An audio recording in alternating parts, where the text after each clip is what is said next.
নাহমাদুহু ওয়া নুসাল্লি আলা রাসূলিহিল কারীম, আম্মা বা'দ। এই পৃথিবীতে প্রতিটি মানুষই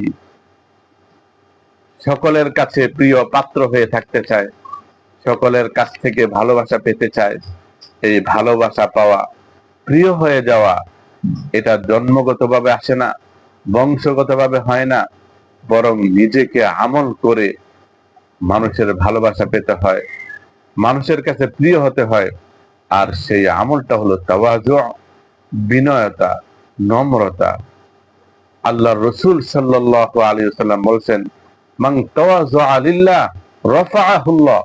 কেউ যদি আল্লাহর জন্য, আল্লাহর খুশি করার জন্য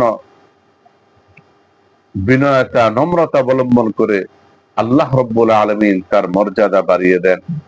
বিখ্যাত কবি শেখ সাদী রহমাতুল্লাহ আলাইহি বলেছেন, তাওয়াজু কুনাদ নেকে বখত ইখতিয়ার, সাওয়াদ খলকে দুনিয়া তুরা দুস্তিদার।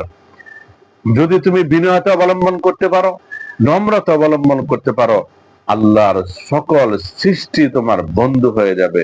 আল্লাহ তাআলা আমাদেরকে আমল করার তৌফিক দান করুন।